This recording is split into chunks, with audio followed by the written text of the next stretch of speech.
नमस्कार दर्शक बंधु।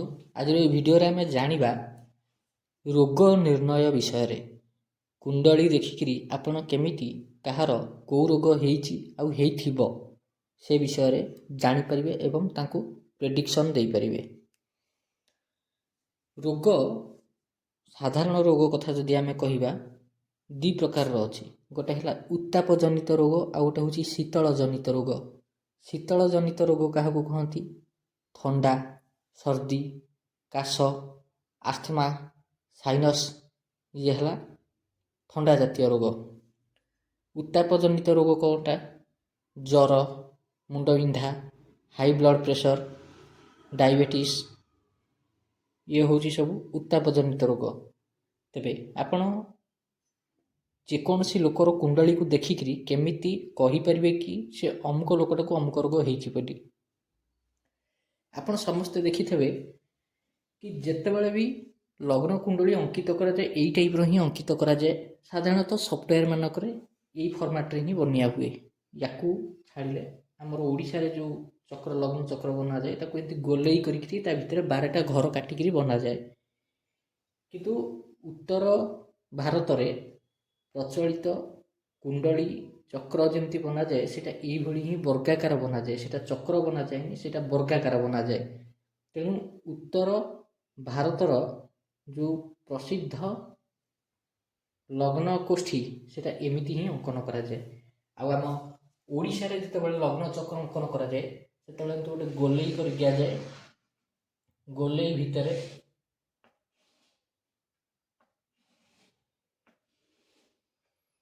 1 2 3 4 5 6 7 8 9 10 11 12 यही टाइप रो 8 9 10 11 गोटे 12 यही टाइप रो गोलई करा जाए। गोलई कर सारा पर 12टा कोष्ठी भितर ग्रह मान को बसिया जाए। Concept clear? यहाँ है आम ओडिशार लग्न चक्र। ओडिशार लग्न चक्र तेणु आपणकर जिते भी जातक अच्छी आम ओडिशा रे बना जाए से भाया ही लग्न चक्र बनिया किंतु यही लग्न चक्र अपेक्षा लग्न कोष्ठीटा जदि एमती बना जाए लग्न कोष्ठी या अपेक्षा यहाँ बुझापा सहज हुए आ बेटर हुए। यहाँ है फास्ट कनसेप्ट। अच्छा, आपन केमिति जानवे कि कौ लोक को कौन रोग होइछि? फास्ट कथा होची रोगर कारक ग्रह कहीं भी हो पारती, कौन सी ग्रह भी हो पारती।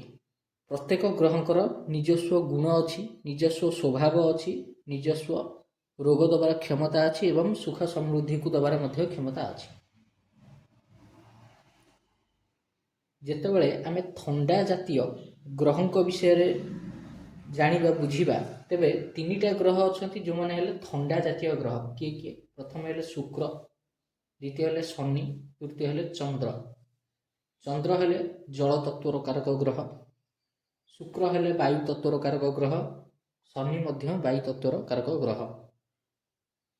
तेणु ये 3टा ग्रह अत्यधिक थंडा, एमानकर प्रवृत्ति अत्यधिक थंडा। चंद्र तो ठीक अच्छी गोटे नॉर्मल पानीर टेम्परेचर जेतिकी चंद्रंकर टेम्परेचर सेतिकी।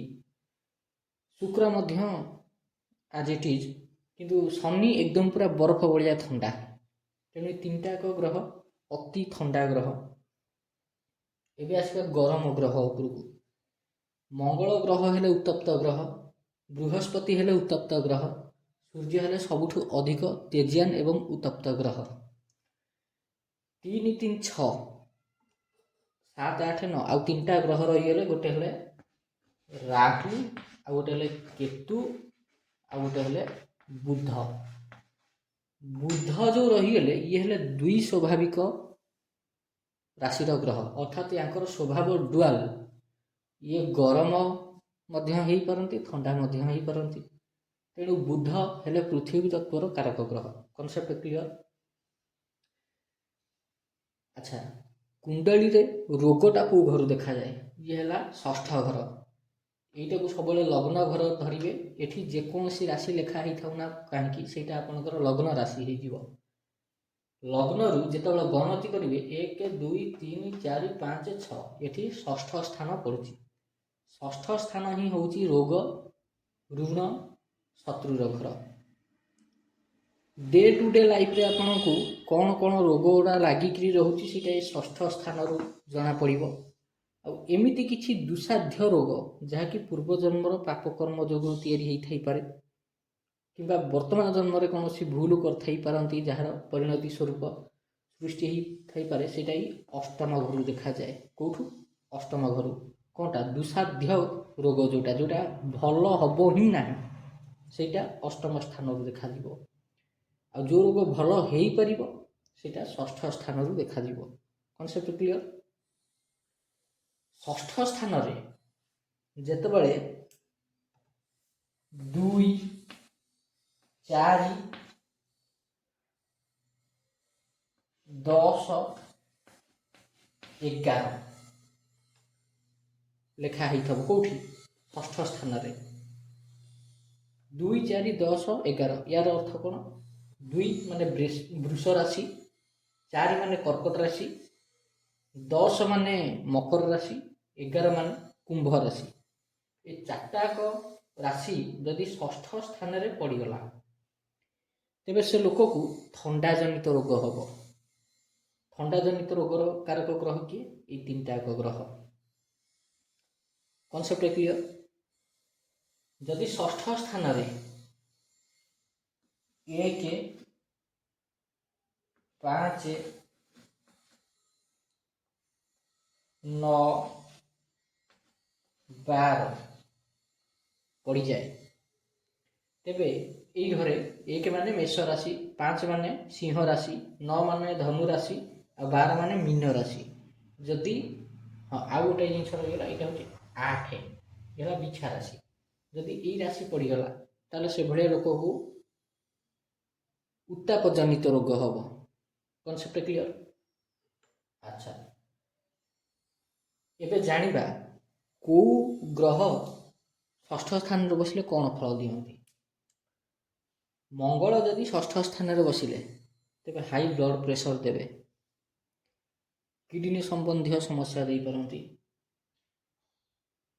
ଆମର ଶରୀରରେ ଯେଉଁ ବ୍ଲଡ଼ ଇନଫେକ୍ସନ୍ ରୋଗ ଦେଇପାରନ୍ତି। କିନ୍ତୁ ଯେତେବେଳେ ମଙ୍ଗଳ କୁଣ୍ଡଳୀ ପାଇଁ ମାରକ ହୋଇଥିବେ ସେତେବେଳେ, ଆଉ ଯଦି କୁଣ୍ଡଳୀ ପାଇଁ ମଙ୍ଗଳ ଯୋଗକାରକ ଗ୍ରହ ହୋଇଥିବେ ତାହେଲେ ସେ ଅତ୍ୟଧିକ ଇମ୍ୟୁନିଟି ପାୱାରକୁ ବଢ଼େଇ ଦେବେ, ମଣିଷକୁ ସବୁବେଳେ ରୋଗରୁ ରକ୍ଷା କରିବେ, ବଞ୍ଚେଇବେ।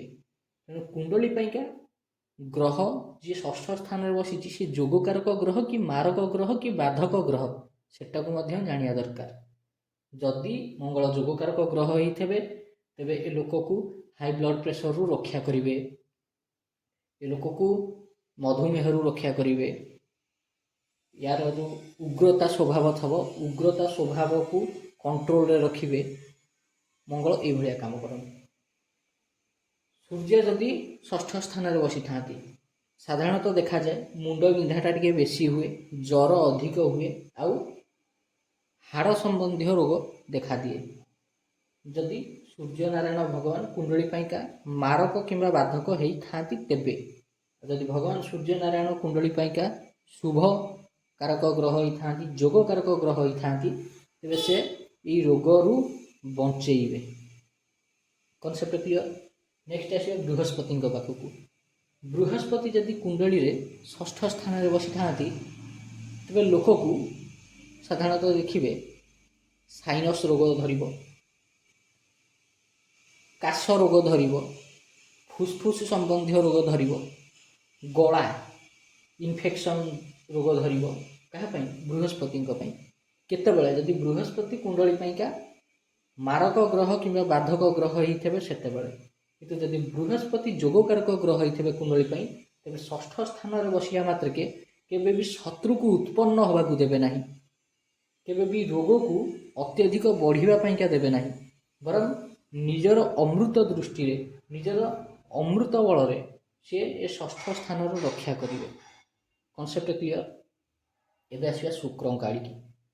ଯେତେବେଳେ ଶୁକ୍ର ଷଷ୍ଠ ସ୍ଥାନରେ ବସନ୍ତି ଆଉ କୁଣ୍ଡଳୀ ପାଇଁକା ମାରକ କିମ୍ବା ବାଧକ ଗ୍ରହ ହେଇଥାନ୍ତି ତେବେ ଜାତକକୁ ସେକ୍ସୁଆଲ ଡିସଅର୍ଡ଼ର ହେବ, ଗୁପ୍ତାଙ୍ଗରେ ପ୍ରୋବ୍ଲେମ୍ ଦେଖାଦେବ, ଶିରା ପ୍ରଶିରା ରୋଗ ଧରିବ, ନର୍ଭ ସିଷ୍ଟମ୍ ୟାର କମଜୋର ହେଇଯିବ, ଆଖି କମଜୋର ପଡ଼ିଯିବ। ଆଉ କ'ଣ ହେବ ନା ବୀର୍ଯ୍ୟହୀନ ହେଇଯିବ ମଣିଷ। ଆଉ କ'ଣ ହେବ, ଡାଇବେଟିସ୍ ଧରି ପକାଇବ ବହୁତ ଶୀଘ୍ର। କେତେବେଳେ ଯଦି ଶୁକ୍ର କୁଣ୍ଡଳୀରେ ମାରକ କିମ୍ବା ବାଧକ ଗ୍ରହ ହେଇଥାନ୍ତି। କିନ୍ତୁ ଯଦି ଶୁକ୍ର କୁଣ୍ଡଳୀ ପାଇଁକା ଯୋଗକାରକ ଗ୍ରହ ହେଇଥାନ୍ତି ତେବେ ନିହାତି ଏସବୁ ରୋଗରୁ ରକ୍ଷା କରିବେ। କାରଣ ଶୁକ୍ରଙ୍କ ପାଖରେ ସଞ୍ଜୀବନୀ ଅଛି। ବୃହସ୍ପତିଙ୍କ ପାଖରେ ଅମୃତ ଥିଲେ ଶୁକ୍ରଙ୍କ ପାଖରେ ସଞ୍ଜୀବନୀ ଅଛି। ତେଣୁ ଶୁକ୍ର ନିଜ ସଞ୍ଜୀବନୀ ଶକ୍ତି ଦ୍ୱାରା ଯେକୌଣସି ରୋଗକୁ ଗୋଟେ ସେକେଣ୍ଡରେ ଠିକ୍ କରିଦେଇପାରନ୍ତି। ଯେକୌଣସି ବ୍ୟାଧି, ଯେକୌଣସି ରୋଗ, ଯେକୌଣସି ଶୋକ, ଯେକୌଣସି ଦୁଃଖକୁ ସେ ତୁରନ୍ତ ନାଶ କରିଦେଇପାରନ୍ତି। ସେଥିପାଇଁକା ଶୁକ୍ରଙ୍କୁ ଗୁରୁ ବୋଲି କୁହାଯାଏ। ଗୁରୁ ଦୁଇ ଜଣ, ଜଣେ ବୃହସ୍ପତି ଜଣେ ଶୁକ୍ର, ଦୁଇ ଜଣ ଯାକ ଗୁରୁ। କିନ୍ତୁ ଦୁଇ ଜଣଙ୍କର କାମ କରିବାର ଢଙ୍ଗ ଟିକେ ଅଲଗା। ନେକ୍ସଟ ଆସିବା ଶନି ମହାରାଜଙ୍କ ଆଡ଼ିକି।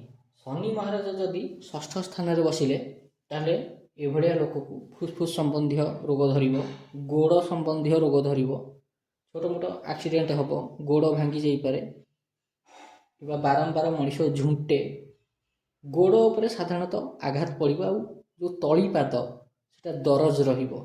କେବଳ ସେତିକି ନୁହେଁ, କାନ୍ଧ ମଧ୍ୟ ଦରଜ ରହିବ। ଆଉ ଦେହ ଭିତରେ ଦରଜ ପୀଡ଼ା ବେଶୀ ଦିନକୁ ଦିନ ବଢ଼ିବ। ଜଣାପଡ଼ିବ ନାହିଁ କ'ଣ ହେଉଛି କ'ଣ ନାହିଁ, କିନ୍ତୁ ଶରୀରରେ ପୀଡ଼ା ବଢ଼ି ବଢ଼ି ଚାଲୁଥିବ। କେତେବେଳେ, ଶନିଦେବ ଯେତେବେଳେ କୁଣ୍ଡଳୀ ପାଇଁକା ମାରକ କିମ୍ବା ବାଧକ ହେଇଥିବେ। ଶନିଦେବ ଯଦି କୁଣ୍ଡଳୀ ପାଇଁକା ଯୋଗକାରକ ଗ୍ରହ ହେଇଥିବେ ତେବେ ଷଷ୍ଠ ସ୍ଥାନରେ ବସିଥିବା ଶନିଦେବ ପ୍ରବଳ ଶତ୍ରୁହନ୍ତା ଯୋଗ ସୃଷ୍ଟି କରନ୍ତି। ଶତ୍ରୁହନ୍ତା ଯୋଗ ମାନେ କ'ଣ? ଶତ୍ରୁଙ୍କର ବିନାଶ କରିଦିଅନ୍ତି। ଏ ଜାତକ ପ୍ରତି ଯିଏ ବି ଶତ୍ରୁତା ମନୋଭାବ ରଖିବ ସେ ଶେଷରେ ବିନାଶ ହେଇଯିବ ତାର। ଜାତକ କିଛି କରିବ ନାହିଁ କିନ୍ତୁ ସେମାନେ ଅଟୋମେଟିକ୍ ବିନାଶ ହେଇଯିବେ ଯେତେବେଳେ ଶନିଦେବ ଷଷ୍ଠ ସ୍ଥାନରେ ବସନ୍ତି। ଆଉ କ'ଣ ହୁଏ, ଶନିଦେବ ଯେତେବେଳେ ଷଷ୍ଠ ସ୍ଥାନରେ ବସନ୍ତି ତାଙ୍କର ଦୃଷ୍ଟି 1, 2, 3, ତୃତୀୟ ଦୃଷ୍ଟି ଅଷ୍ଟମ ସ୍ଥାନକୁ ପଡ଼େ। ସେତେବେଳେ କ'ଣ ହୁଏ, ବ୍ୟକ୍ତି ତନ୍ତ୍ରମନ୍ତ୍ର, ଗୂଢ଼ ରହସ୍ୟ ବିଦ୍ୟା, ବନସ୍ପତି ତନ୍ତ୍ର, occult science, paranormal investigation, research ଏସବୁ କାମ ପ୍ରତି ଇଣ୍ଟରେଷ୍ଟ ନିଏ। ଆଉ ସମ୍ଭାବନା ଅଧିକ ଥାଏ କି ୟାକୁ କୌଣସି ନା କୌଣସି ଗୋଟେ ଏମିତି ଦିବ୍ୟ ଶକ୍ତି ପ୍ରାପ୍ତି ହେବ ତା ଜୀବନରେ ଯାହାର ସେ ଭରପୁର ଫାଇଦା ଉଠେଇବ। ଶନିଦେବ ଯେତେବେଳେ ଷଷ୍ଠ ସ୍ଥାନରେ ବସନ୍ତି। ହେଲା, ନେକ୍ସଟ ଆସିବା ଆମେ ଚନ୍ଦ୍ରମାଙ୍କ ଉପରକୁ। ଚନ୍ଦ୍ରମା ହେଲେ ସବୁଠୁ ସ୍ପିଡ୍ ମୁଭିଂ ପ୍ଲାନେଟ୍, ଅର୍ଥାତ୍ ସବୁଠୁ ଶୀଘ୍ର ବିଚରଣ କରୁଥିବା ଗ୍ରହ ସୌରମଣ୍ଡଳରେ। ତାଙ୍କ ପରେ ଆସିବେ ବୁଧ। ଚନ୍ଦ୍ର ଯେତେବେଳେ ଷଷ୍ଠ ସ୍ଥାନରେ ବସନ୍ତି ଲୋକକୁ ରୋଗ, ଥଣ୍ଡା ଜାତୀୟ ରୋଗ ଯେମିତିକି ଥଣ୍ଡା ଧରିବ, ସାଇନସ୍ ଧରିବ, ନାକ କାନ ଫିଟିବ ନାହିଁ, କିଛି ନାହିଁ, ନର୍ମାଲ ଟିକେ ବାହାରକୁ ଯାଇକିରି ବୁଲିକିରି ଆସିଲା ବେଳକୁ ଫଟକିନା ତାକୁ ଥଣ୍ଡା ଧରି ପକାଇଥିବ। କ'ଣ ନା ଥଣ୍ଡା ଧରି ପକାଇଛି। ଏତେ ଇମ୍ୟୁନିଟି ସିଷ୍ଟମ୍ କମଜୋର ହେଇଯାଏ ଯେତେବେଳେ ଚନ୍ଦ୍ରମା ଷଷ୍ଠ ସ୍ଥାନରେ ବସନ୍ତି।